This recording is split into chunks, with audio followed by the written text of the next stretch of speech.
my pals. It's me with a short video here, my review. I had to this week since we're not doing a live show or a show.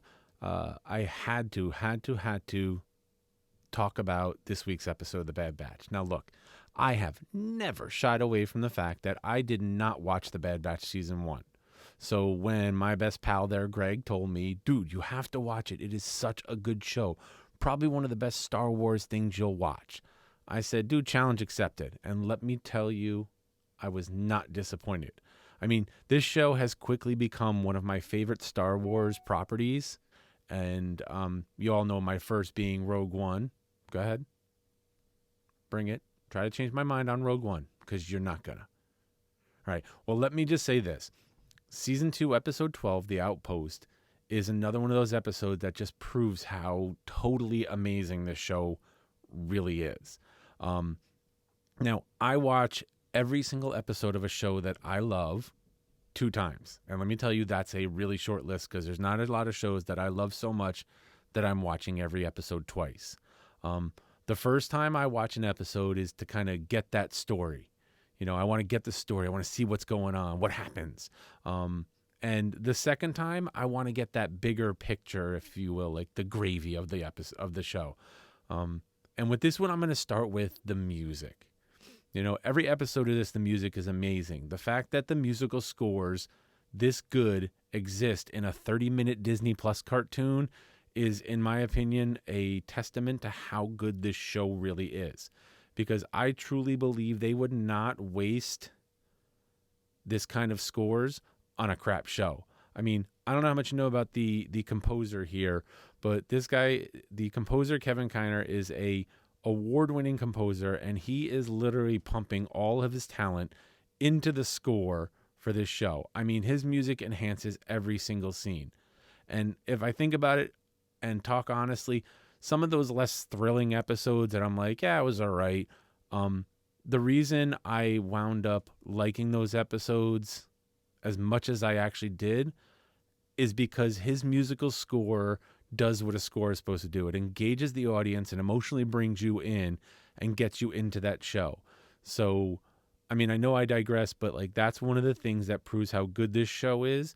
And this episode is no exception. This episode brings back that synthesizer heavy music that we always get with Crosshair. And this is a like full-on Crosshair episode. And we start this episode with seeing all these clone troopers being, quote, retired. It remains to be seen what retirement for a clone trooper means. Can we say Soylent? Silent breed is people! This show has been building up to this, the clones being retired for a while now. It kind of started with Topoka City being destroyed, and then the Senate voting to get rid of the clone troopers and enlist a conscripted army. And retiring them is kind of the next logical step. And it's very telling that the first dialogue we hear in this episode is a monotone Empire officer saying, "The Empire thanks you for your years of service and wishes you well on your retirement." I mean, that's totally an emotionless, we don't care about you, which makes me think about, all of our soldiers here in this country who return from wars and battles and whatnot, only to be forgotten after some half-assed thank you for your service, right? And that's kind of what they're doing. I really feel like, this show is a commentary on that as well as being like a Star Wars property. But all this because the clones, who were supposed to be these obedient and uniformed soldiers, have begun to discover some individual identities within themselves, to the extent of giving each other nicknames and even questioning their purpose. They still follow their orders, but they kind of are like, why am I doing this?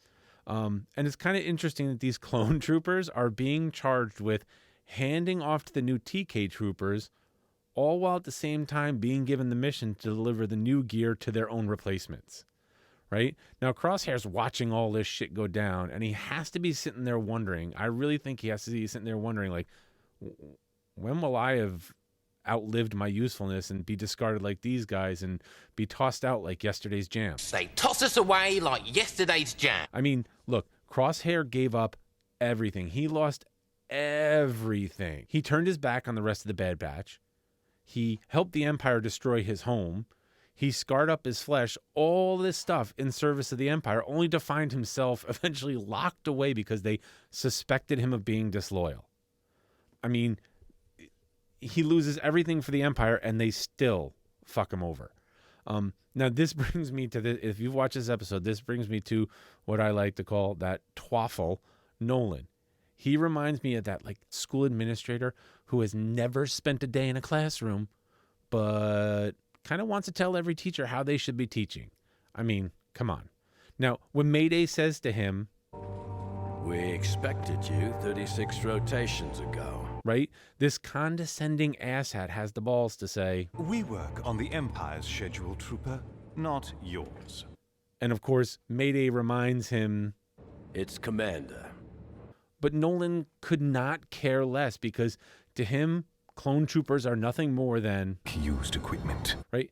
Now, here we have the 3 remaining clones that are on this planet guarding crates because everybody else has been killed. Right? They're guarding these crates that they dare not look in because they were ordered not to. And trust me, the irony of the fact that the helmets of all the dead clone troopers are resting on crates of the equipment of the new replacement TK troopers, right, is just another example of the little subtle details this show gives us that show us how the clones just follow orders to a fault. Because if you think about it, if they had just looked inside those crates, they might have found all that better gear and they all might still be alive. So now we next see this scene of, Crosshair outside and this vicious bird of prey circling overhead. The Marauders attack the base, right? And now this bird that's circling overhead, if you think about it, is a perfect reflection of Crosshair. He's this vicious predator whose murderous true nature is always kept hidden right up until it's time for him to strike. I mean, look, screw Nolan for underestimating Crosshair and treating him like just another piece of equipment. But if we look at this scenes, we fast forward to the scene where the Raiders are attacking the base and Crosshair and Mayday have to take off after them. And they find themselves in, of course, true Bad Batch fashion, some hairy situations where Crosshair steps on a landmine and then Mayday has to save him by disabling this landmine. Then later, Crosshair uses those same mines to destroy the Raiders' base and destroy them. And this is what sets off an avalanche that basically in the end is really what kills Mayday. Only after Crosshair works so hard to get him all the way back to the base and asks Nolan, "You have to save him," to which Nolan just responds, "Certainly not. That would be a waste of the Empire's resources." And I honestly believe this is kind of the beginning of Crosshair's breaking point. Because, he... Right? And that's just a little piece. Now, the episode ends with Crosshair waking up at Mount Tantus. I think that's what it's called. It's the new cloning facility where Dr. Hemlock is all in command. I'm thinking, what are they going to do with him? I don't know. This remains to be seen. But for what it's worth, here's my hot take. Somehow Palpatine returned. Right? I think Sid betrays the Bad Batch. The Empire captures Omega.